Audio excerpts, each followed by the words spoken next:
Let's go back to the 2008-2009 timeframe. Sure. You were chief of staff for the Auto Task Force. It's a very important time, I think, in our history where the administration and the industry had to work together.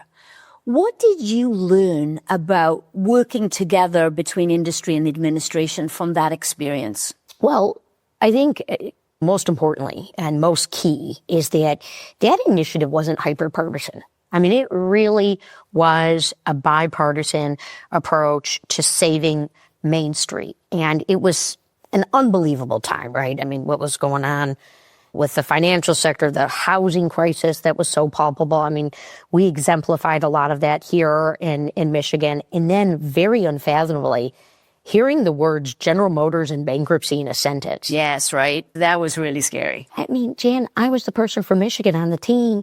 And I just remember feeling that and how nerve-wracking that was. And look, this was good government action at play. And one of the mantras was, we're making an investment in our auto industry, in the U.S. auto industry, particularly General Motors and Chrysler.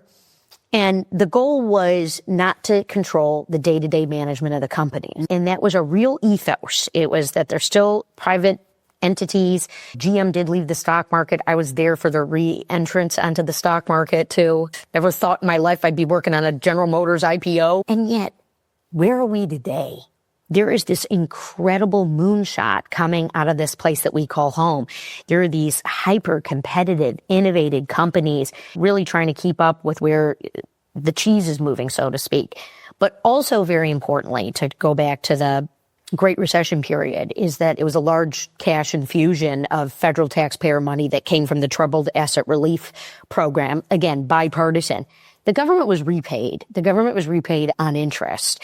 And what that enabled was the creation of NewCo, which the new General Motors, the new Chrysler, and the shedding of the assets from OldCo, which then turned into brownfields and economic development, environmental remediation projects.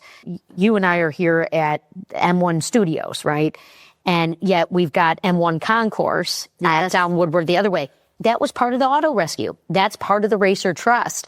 And that's something that I've now written legislation to keep that kind of approach going, to taking old sites and being able to redevelop them. Obviously, we want to see, if you talk to my friends at the UAW, we want to see these plants stay busy, stay full. We want to see the jobs come back. But look, we were caught holding the bag and we needed to act. And that was such a great example of good public-private partnership in a tough moment. Yeah. And now that's led to other things like the CHIPS and Science Act, some of the work that I'm eager to do on critical minerals as well. Yeah. Tell us about that.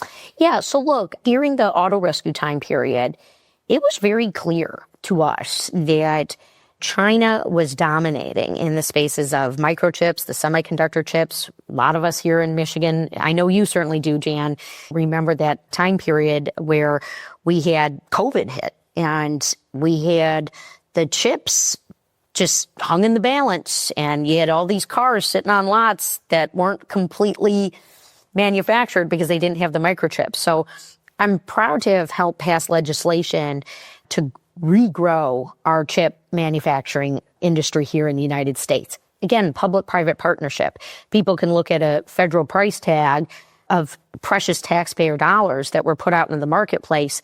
That puppy paid for itself 4 times over within a quarter of being signed. Private industry rushed to invest and to meet that moment.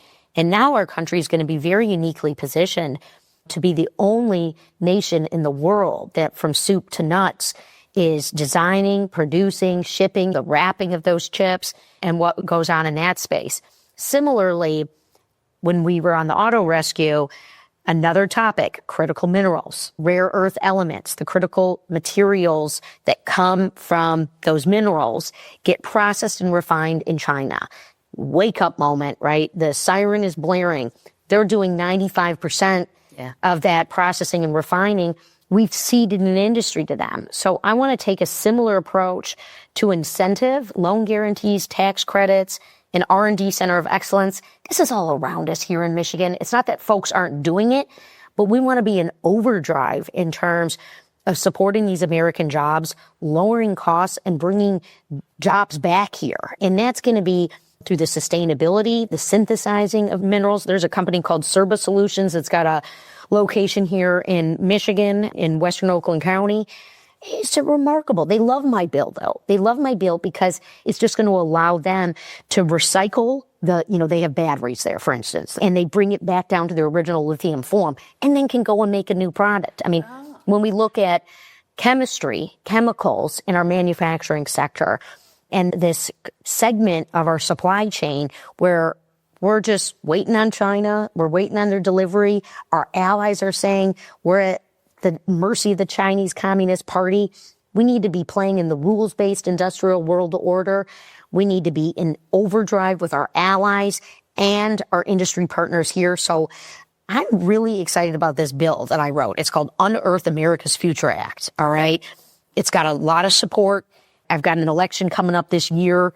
I'm running to be Michigan's next United States Senator. That is something I want to take to the Senate. That is worthy of a senator, that is worthy of bipartisan support, and it's going to enable us to win the future, not just as the United States of America, but from the place that we call home here in Michigan.